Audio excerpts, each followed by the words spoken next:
And with that, 2025 has come to an end. Hi, welcome back to my channel. My name's Corinne, and on this channel, we talk about all things book. We talk about my writing journey, your writing journey, and also all of the books I read as and when I read them. Going into 2026, I am going to be doing some more video essays, videos more about like general topics in the bookish world because I know they apply to a few more people. So if that sounds good to you, stick around, subscribe to my channel, and let's be bookish friends. Because there's nothing worse than when you finish a book and you don't have anyone to talk about it with. This is what I'm doing today. I'm going to talk to you about all of the books I've just read. And if you've read any of these, let me know in the comments and we can have a good chat. To start off, let's get some of the Christmassy books out of the way. I only read 4 books in December. 2 of them are quite festive, Christmassy, and the other 2 are Quicksilver and Brimstone. We'll save Brimstone to the end and maybe get into spoiler territory. But first, let's talk about Holiday Romance by Catherine Walsh. This was a really sweet rom-com about 2 friends. They're both Irish and living in Chicago, and every year they catch a flight home together for Christmas, and they've been doing this for about 10 years. Over the course of this 10 years, they've just been friends, they've been dating other people, and they've never kind of been single at the same time. And then during this 10-year anniversary flight, they both happen to be single. Andrew, our male character, loves Christmas. He loves to go home for Christmas and he's really passionate about getting home for Christmas. Our female character, Molly, whose POV this book is from, she, quite likes it, but she's not as passionate about Christmas as he is. She could kind of take her leave going home every single year. However, on this day, on this 10th annual flight, they find that they cannot get home, all the flights get cancelled because there's this massive storm over the Atlantic. So Molly, because she's friends with Andrew and she likes to see him happy, decides to kind of fork out a lot of extra money. She's quite well off because she's a lawyer, and find a roundabout way of getting him home. So they kind of last minute book this crazy combination of flights, boats, taxis, etc., in order to get home to Ireland for Christmas. And along the way, we get this cute little bubbling of romance from these 2 very good friends. And I just love this. I love a little healthy friends to lovers kind of romance. I love when there's no toxic elements and 2 people are just well suited. They like to see each other happy. It gives you all of those cozy, wholesome, lovey feelings to just watch the story unfold.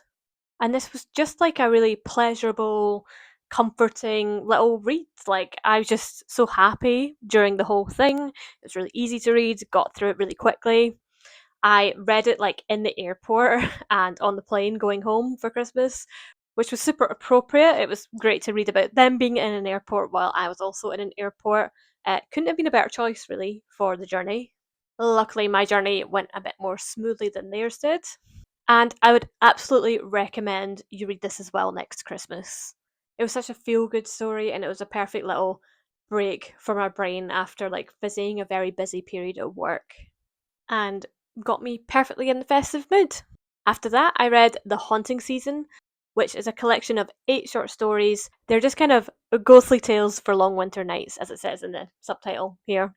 All of the stories are kind of set around about the 1800s, the late 1800s, which kind of gives it the same feel as like a Christmas carol. All the short stories are by different authors, but they form quite a cohesive collection. I read through them all quite quickly. Like, I read the stories kind of one after the other. I think one day I read 4 or 5 of the stories in a row because I was kind of wanting to finish it before like New Year's Day. That was my goal. Doing that kind of was a good study for me because I felt like I could see the kind of formula structure involved in writing a short ghostly story within this kind of theme.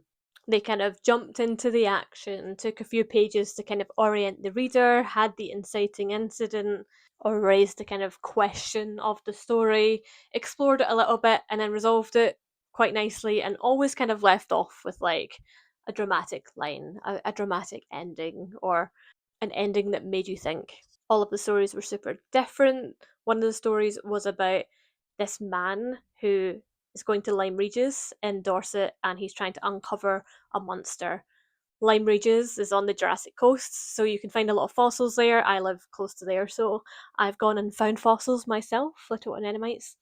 Back in the time period that this was set in, I guess there was a lot of discoveries of new species of dinosaur and things like that within the rocks at Lyme Regis and other beaches close to there, Charmouth, for example.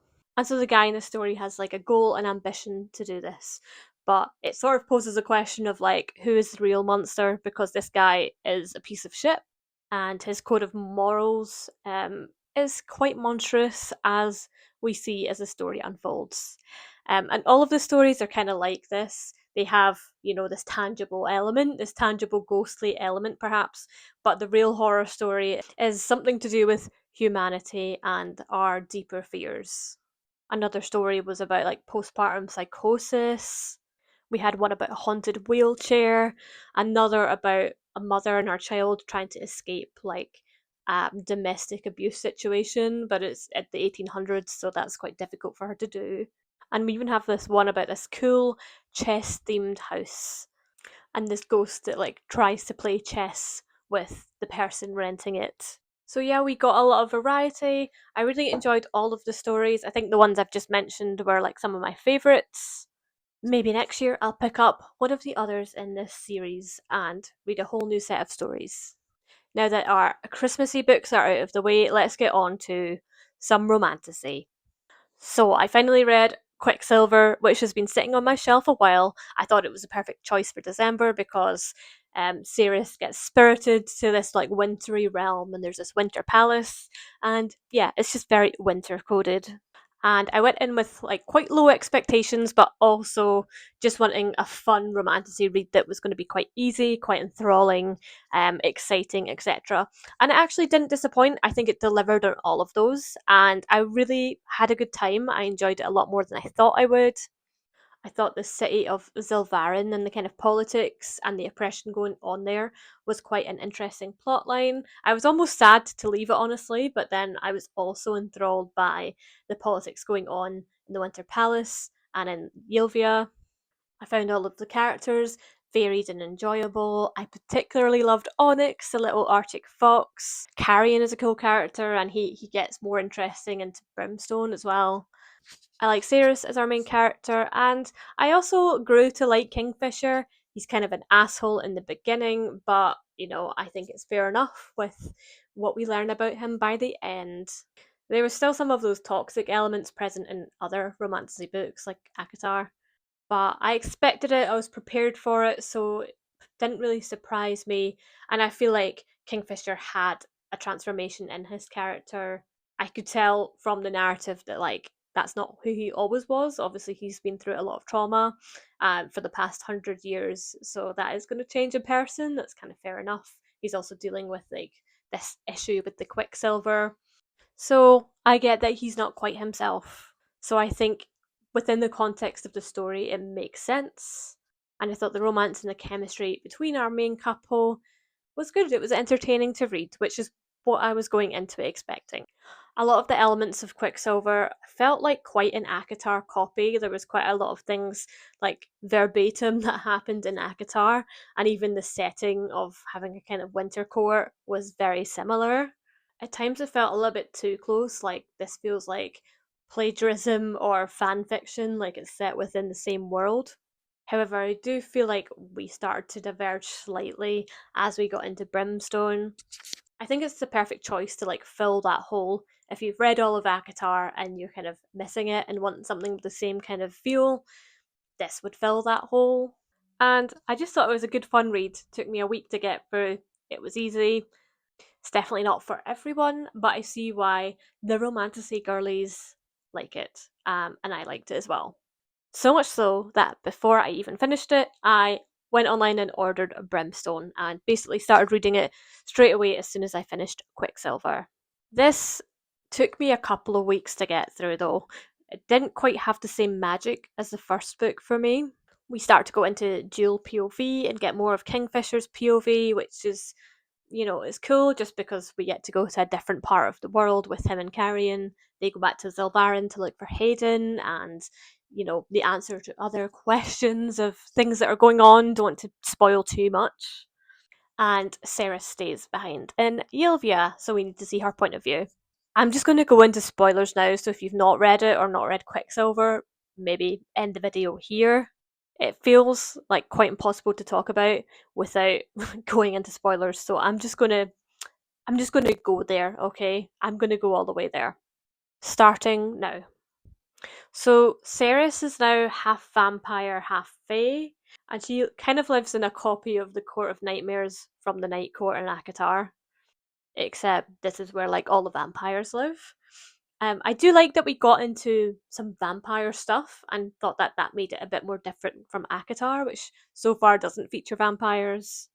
However, it had similar elements to Akatar in that, like, oh, Feyre has now died and become Fae, and she's getting used to this whole new body. We kind of get a similar sort of arc for Ceres in this, as she learns to navigate being a vampire, not being able to go out in the light so much, not sleeping so much, having different powers, having this like blood drinking element, and this kind of comes into it in like a sexual way quite a lot as well.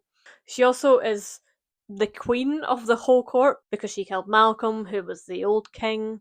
So she's got this whole new like political plot line going on there as well. There's this new threat in Quicksilver. We see that there's these vampire feeders, kind of like zombie vampire hybrids. But we meet new ones in Brimstone that are super powerful and really difficult to destroy, and they're coming from Zilvarin. So Kingfisher goes to Zilvarin with Carrion, not just to get her brother, who's still there, but to investigate this and get Silver so that they can like fight the vampires, because that's an effective way to kill them. This plotline of like figuring out where in Silvarin they're coming from doesn't really happen. Like it's one of the three objectives he and Carrion have for going there, but they sort of drop it at a certain point and go back, and then lots of other plot points happen and it's sort of gotten pushed back to book three, which is a little bit annoying and a little bit unsatisfying. We also have a plot point from book one in which Ceres was supposed to make all of these relics out of Quicksilver that helps people transport themselves through the Quicksilver safely. She still has to do that going into Brimstone, and by the end of Brimstone, she still has not completed it because all of this crazy shit happens, the plot happens, and that's still been pushed back to like book three, which I also thought was a bit frustrating. I feel like it's getting old. Can she just make the relics and get out the way? Because it feels like a bit of an unfinished to do list at this point.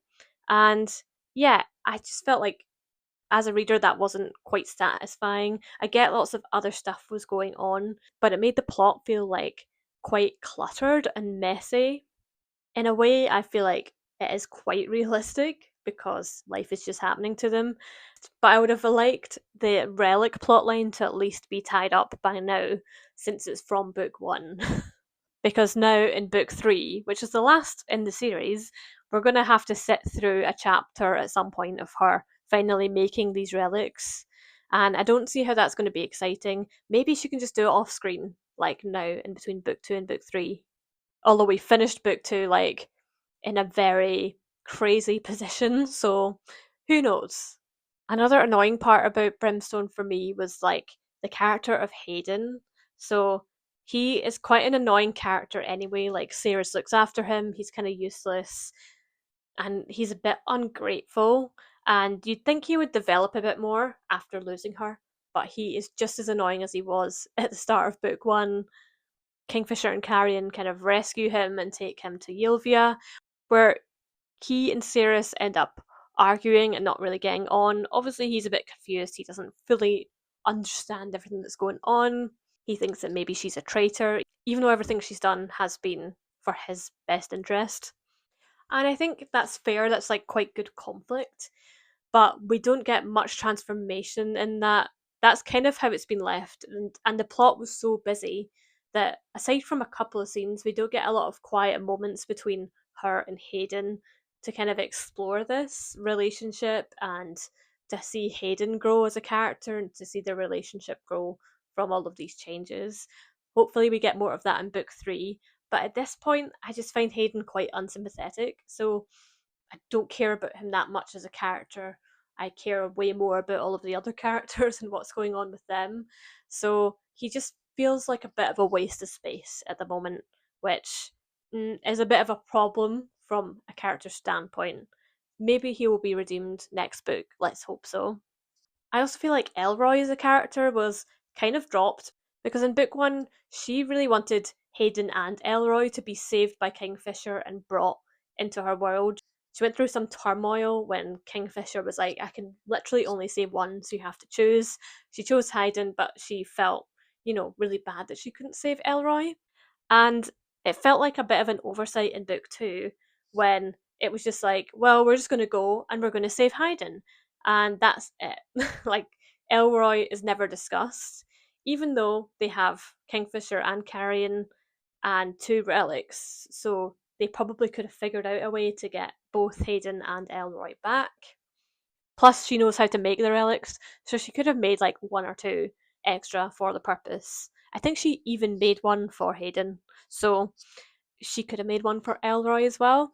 And I get that they get there, they end up talking to Elroy, even though he hasn't really been on their minds much, it seems, at least not in the narrative. And he's got this big Quicksilver pool, like in the bowels of his glass-making smith. And he's been like guarding this knowledge this whole time. So yeah, he stays behind. That's why he stays behind. I get it.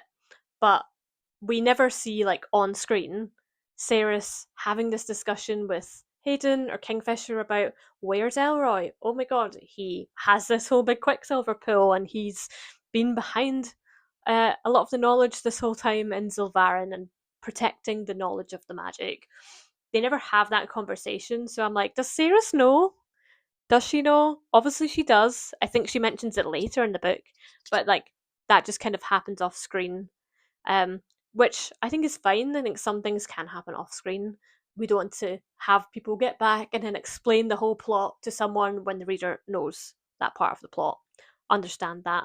But I would have liked to see some interiority and some of Ceres's emotions about that. I mean, they could have said a sentence of like, Kingfisher explained about Elroy and why he wasn't coming back. Obviously, you could write it better than that. And then have her reflect for a few sentences about that. But there was nothing. They just gave us nothing. So that was a little bit frustrating as well. But overall, I thought the book was fine. It was still exciting. There was a big crazy ending with big twists. Raises a lot of interesting questions for book three. However, I think some of the magic from book one was lost, and it was just a bit chaotic and a bit messy. Like, it felt like it needed a little bit more editing to make it shine and make it feel a bit more pacey. I can totally understand why some fans like DNF'd it, because I too felt like it dragged a bit. And that was me going into it with like good faith, having just finished Quicksilver and having really enjoyed it. Bit of a shame, but it was still fun. I still had a good time, just not as much of a good time. All that being said, let me know what you thought of Brimstone in particular. Did it live up to the hype for you? Did you do an effort? Do you agree with some of my takes, or do you think it was well plotted? Obviously, we all know or have heard about like the grammar mistakes in it. Yeah, bit of a shame, bit of an oversight, but it happens, especially when people are working on a tight deadline. These things probably shouldn't happen for books in such high demand, but it's done now, and it's not really the author's fault, so it is what it is. Let me know what you read in December, Christmassy or not Christmassy, and let me know what you started the new year with. I'll be back with another monthly wrap up in a few weeks and a couple more videos in between. Hope your January isn't too depressing, and I'll catch you in the next one. Bye!